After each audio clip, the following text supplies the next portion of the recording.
Hello, everyone. You're listening to the latest Flyers Talk podcast. I am Jordan Hall, and as always, I am joined by the dynamic Joe Fordyce. Joe, we are just a few days away from the Flyers season opener. The roster has been announced, so we're going to get into storylines and a prediction for the season at the end of it. So a lot to cover here on this Flyers Talk podcast before the games finally start. So, Joe, let's get into our storylines from 3 to 1. What's your third storyline entering the regular season here? For me, it's all about number 3 will be the development of the young kids on this team. We saw some of it last year. Torts was big and consistent with his messaging about the subtractions were as big a part of this rebuild process as the additions were. And to me, the reason for that is you want to know what these kids are going to do. And now there's a little more room for them. We're going to see more from a few of these guys.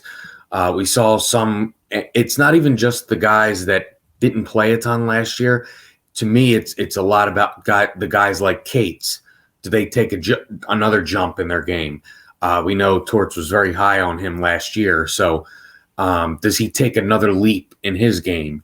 So to me, it's all about development because really, I mean, that's the key to this whole thing is the development of the youth of this team. And also,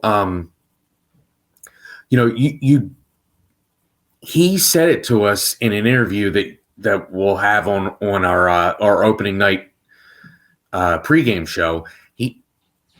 The subtracting is not finished.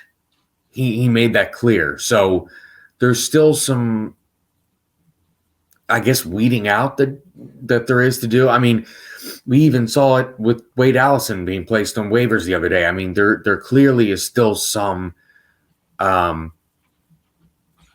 there are some players that just aren't going to be here. I mean, that's obvious. That's a reality for every team. But for this team in particular, there were a lot of the subtractions were the headlines of the offseason. And I don't think that part is done. And you still have to figure out which of these young guys are NHL players. Yeah. And which guys are just minor league players. And I don't know. I don't think that evaluation is close to being finished yet with certain guys. So to me, that's a huge storyline heading into the season. I agree, Joe. I think they still have a ton to figure out. Even a guy like Morgan Frost, as you mentioned, Noah Cates, can these guys take another step? What's the next step for them? And I think Frost is a guy that you think with John Tortorella, the coach still wants to figure out more about him. Like, what kind of ceiling does he have? Is he a second line player? Is he a third line player? So while Frost has his spot solidified, even players like him, I think the organization is still trying to get the best read on if these guys are a part of the future long term. Yeah, Frost is a perfect example because, we all pretty much know Frost is going to be here. But is he going to be here in a bottom 6 role or is he going to be here in a top 6 role? And if he's going to be here in a top 6 role, he probably needs to take a leap to really establish that. Yeah. Morgan Frost is one of those guys where last year you could tell John Tortorella talked about him in a lot of terms that were potential-ish. Like he would always talk about the potential, and then he would be hard on him when he didn't play well. And those are the guys I feel like it's almost like he's rooting for them because he knows it's there, but they have to show it. And he's one of those guys. And there's a few of those guys where it's not necessarily about whether they'll be here. It's about where they'll be here. So there's a lot of stuff there's those decisions and then decisions about whether or not certain guys will be here. So there's still a lot to go on. And, they haven't, nobody strayed away from the messaging of this is going to take a while. So this is all part of that. The Flyers open the season on Thursday night in Columbus against the Blue Jackets, 7 p.m. puck drop. As Joe mentioned, on Flyers pregame live, they'll have an exclusive interview with John Tortorella. You don't want to miss that. It's at pregame live is at 6:30 p.m. Eastern time. I know from just talking with Ashlyn Sullivan, Joe, I know you guys have plenty to unpack on pregame live. So looking forward to that. I hope fans tune in for sure. Yeah, Joe, for me, my third storyline is Sean Couturier and Cam Atkinson. I still think those two are going to be huge storylines. Can they stay healthy? How do their bodies respond to a full grind of an 82-game season?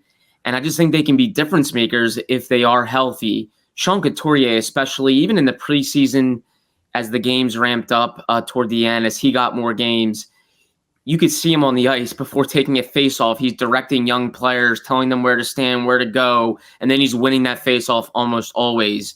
I mean, like, that goes a long way throughout a course of a game and a season when you have a guy of his caliber showing players how to do things and winning face-offs and dictating possession. Like, I just think he can be such an important player. And if those two are not healthy, I think this team could take a considerable step back. I mean, if you think about it, in many ways, Couturier is replacing Couturier is replacing Kevin Hayes, and Cam Atkinson is replacing James Van Riemsdyk. And if you take away Couturier and Atkinson for chunks of the season, then yeah, they're missing a ton of veteran presence, and they look even younger. And that's when I think they could take a step back, which some would debate whether that would be helpful or not for the rebuild. But long story short, Couturier, Atkinson, I think, are very important players. And Atkinson's even one where if he's healthy and producing, perhaps he's a guy the Flyers look to move at the trade deadline. I think he would be a real attractive piece for contending teams. And I think Atkinson maybe would be open to it. At 34 years old, I think he would love a shot to maybe go win. I'm not saying he's not invested here. He's very much a leader here. But a guy that could be a trade piece when they have important decisions come the trade deadline. Yeah, I'm Couturier and Atkinson. This kind of leads me into my second one because they're my second one. Oh, perfect. And this team struggled mightily in scoring goals. And Cam Atkinson scores goals, and Sean Couturier sets up goals and scores them. So, as you mentioned, you could say they replaced those two guys that are no longer here. But I think they'll bring more offense than those two guys brought, at least last year. So that to me is, if you're going to compete in games, you have to score goals. And I'm not breaking any news here. This is just these guys, they help that process. And I mean, really, if you look at the lineup without those two guys in it, outside of Travis Konecny, I'm not sure who you're looking at to score goals. So those, you mentioned the veteran leadership and their presence just in the locker room. And particularly, I look at, like you mentioned, a guy like Sean Couturier and his help with the development of some of these young players. And I think about a guy like Cates in particular, taking that next step, and how key Sean Couturier could be in that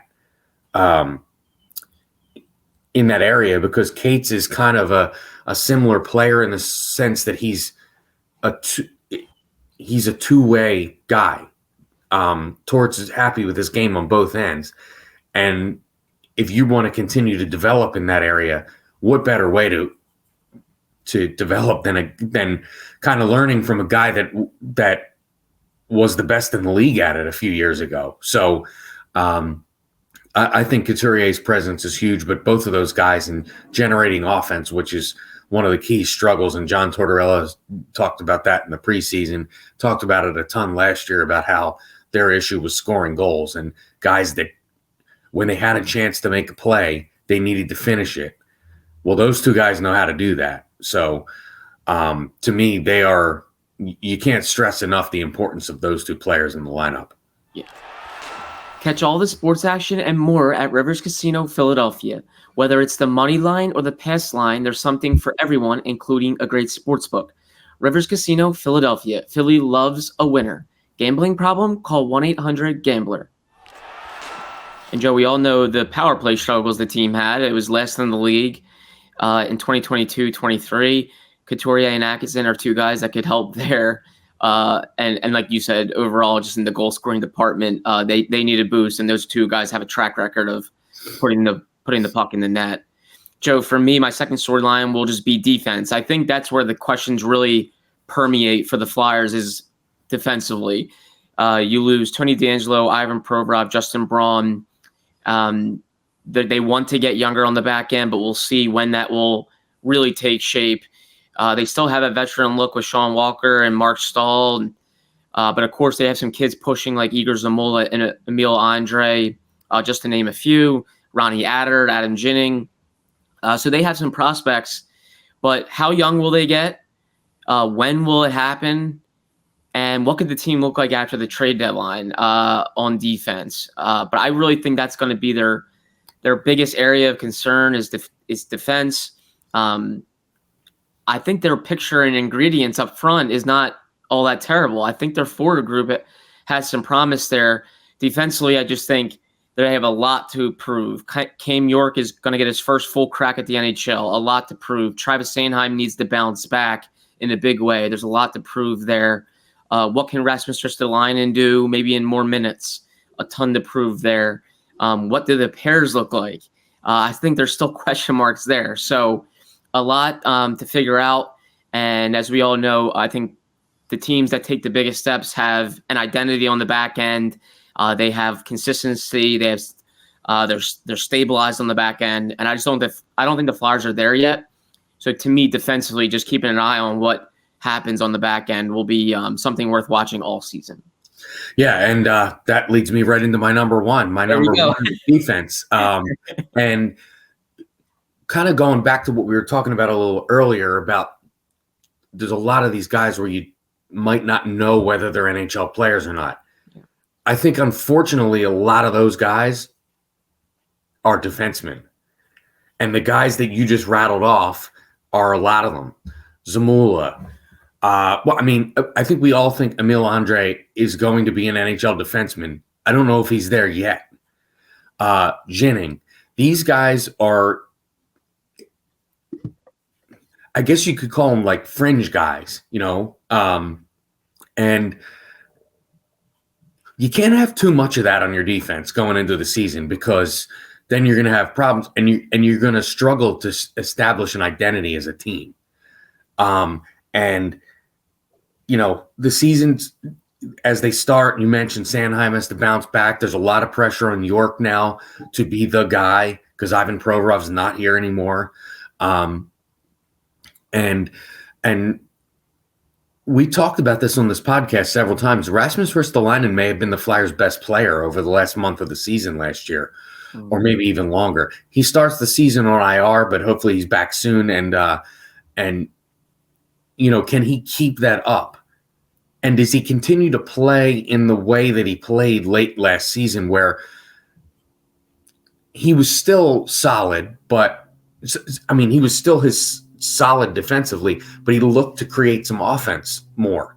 And that was not a part of Risto's game that we saw prior to that point. So to me, that's a which Risto do we get? Because I think that was a spark for the Flyers, the way he played at the end of last season.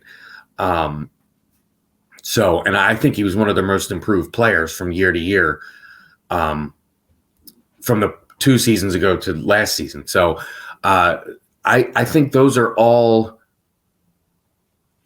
good things, but there's a lot of question marks because certain guys may have to change the way they play based on increased minutes, decreased minutes. And then you mentioned the veteran presence with Mark Stahl back there, Sean Walker. You have veterans who will probably play third pair, and barring injuries, they'll be third pair. But they still have an influence on the team. That's why they were brought here. Particularly a guy like Mark Stahl. He's played for a long time. He's won. He's experienced most of everything there is to experience in this league. And I think he can teach a lot of the young guys.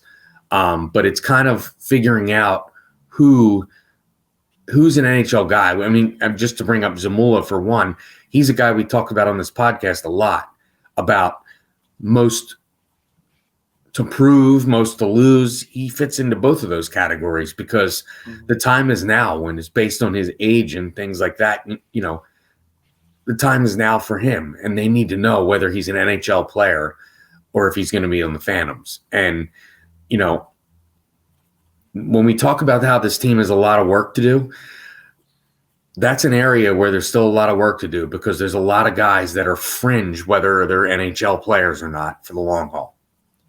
John Tortorella even said he thinks the Flyers will have some horror shows on the back end, and I don't think that's a bad thing. If they're looking younger and they're trying to figure out if prospects are going to be players sooner rather than later, you got to play them, and you have to let them go through mistakes. At the end of the day, I think we all know the Flyers are not making a push for the playoffs, or at least the people on the outside don't think they are. So they need to very much figure out some of the guys on the back end and who's going to be an answer, who's not. So if that requires some lumps and some long nights where guys are kind of fighting it and they're playing in the defensive end a lot, I think so be it. I think that's what the Flyers have to do, is identify solutions there. So I think that's going to be worth watching all year. Absolutely. And, you know, your defense is kind of how you establish an identity as a team. Mm-hmm. Unless you're a team like Edmonton that just scores crazy amounts of goals. Mm-hmm. But a lot of teams' identity is established on the back end. And right now, I'm not sure anybody involved with this team knows exactly what that is. So that's going to be a work in progress. Yeah. Joe, my number one storyline, sticking on the theme of the back end, Carter Hart in net. I think he's still the biggest storyline in my eyes for various reasons. One, he's entering a contract year. Two, there was some trade buzz surrounding his name in the offseason. I think that happens when a team has new leadership, has a new GM, and they're open to rebuilding. So can Hart prove that he fits their timeline? Like, how quickly do the Flyers start to take strides? Do they envision the rebuild going a little quicker than maybe some anticipate? And then is Carter Hart the backbone to that improvement? And if he is, then perhaps he looks like he still fits their timeline. He's only 25, and maybe they get better in 2 to 3 years, and they're starting to, you know, look like a playoff team and maybe a team that could do something. But if he doesn't play well, what's his next contract? Is he still their best trade asset? And do the Flyers take a step back and realize maybe their goalie of the future is not Carter Hart and it's somebody else, and they need to maybe facilitate the rebuild by using him in a trade scenario? So I think Carter Hart is just a huge storyline with this contract, with where the team may be in its rebuild. Is he going to take that next step? Is he not? I think they're all questions that need to be answered this season, and I think we'll get answers. I think a very telling season for Carter Hart and the Flyers there in that regard. Yeah, absolutely, because you mentioned the timeline, and it's kind of unfortunate that he had the beginning of his career has kind of crossed over, like the Giroux era and then the rebuild era, because no one's exactly sure how long this is going to take, and Carter Hart's into his career now. So is he going to be the guy by the time this team's ready to compete? That's a big question that needs to be answered. And again, you know, you mentioned the trade buzz. I'm not sure how many guys on this team could yield a big return in a trade. And I think Carter Hart's one of those guys. And I think the Flyers need to determine sooner than later whether or not they're going to use, whether or not he's going to be here and ride this out, or whether or not he's going to be a big tool, like you said, in kind of bringing in the young guys and furthering this youth movement. Because, I mean, let's be honest. If half of his career is going to be spent in a rebuild, or, I'm not saying half from this point. I'm saying half, like if you go back to when he first came up, I don't know that that's the best decision for the team. So as he enters a contract year, I think you're right. It's really, I feel like every season we've said this is a huge year for Carter Hart. Yeah. I think this year is definitely the same, but I think it's for much different reason than the last few years. Because, of course, obviously when he first came up, he was kind of saddled with being the future of the franchise. And then he had the down time after the playoff run in the bubble, where we kind of – he just looked like and sounded like a different player. And then he bounced back. And so every year there's kind of been this theme of a big storyline surrounding this goaltender. And this year, I think it's, you said it, the contract year. And with the contract year comes a lot of other things like, will he be here? So, yeah, you can't stress enough how big of a year this is for Carter Hart. And Joe, it's still kind of crazy to me to think he made his NHL debut when he was 20. He's 25 now, and he still hasn't played a playoff game in Philadelphia. He hasn't played a playoff game in front of fans.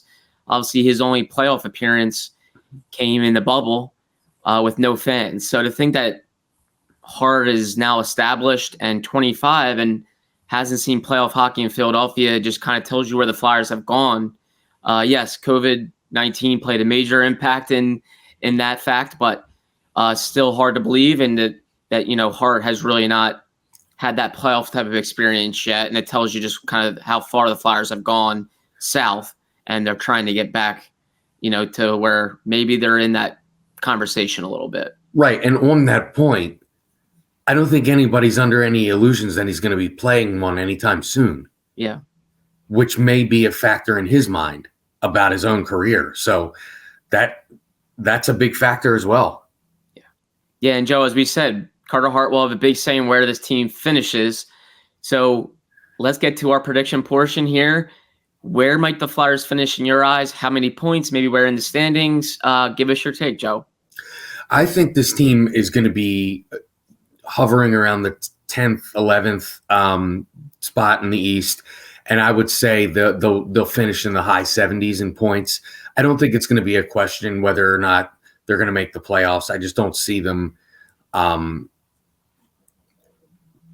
competing to that high a level in the big games. And the East, like it has been, is pretty loaded again. And so I don't see that, but I see them being more competitive than last year. And I do see an identity starting to come through.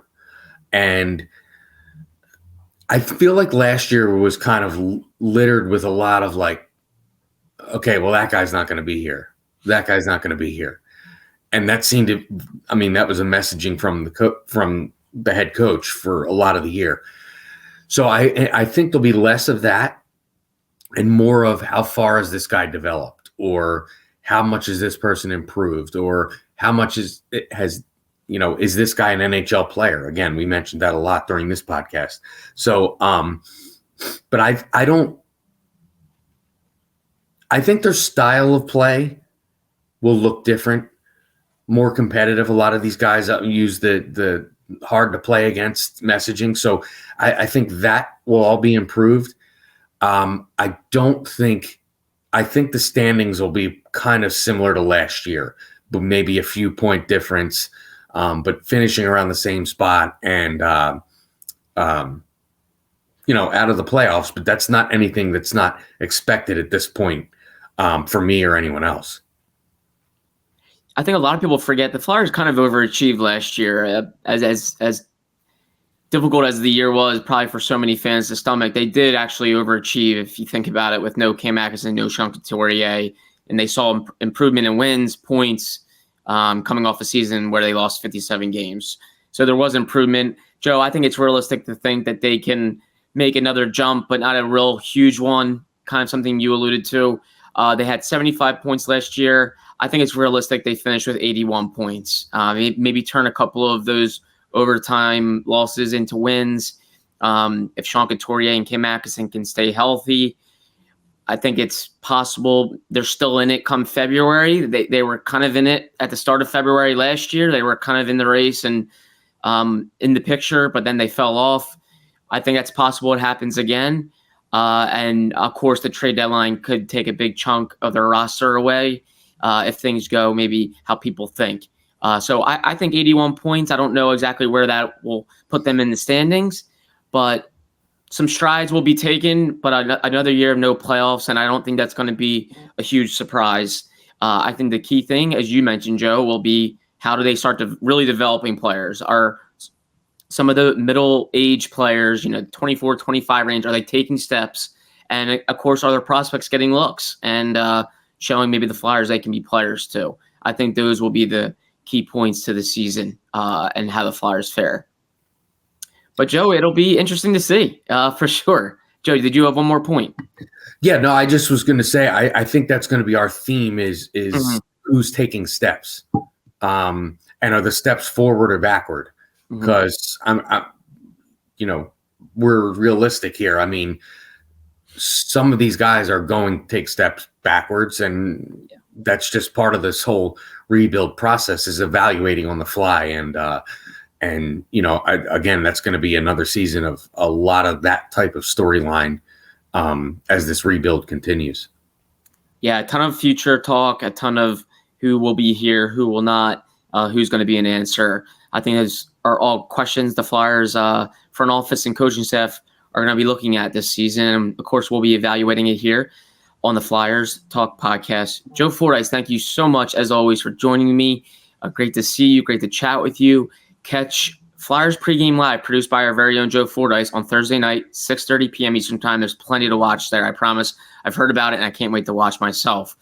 Big thank you to Ben Berry, our podcast producer and guru, for being flexible with our time, as always. And a big thank you to Flyers fans for always watching and listening to the Flyers Talk podcast. Wherever you get your podcasts, please rate and listen, and we cannot wait to talk to you next time.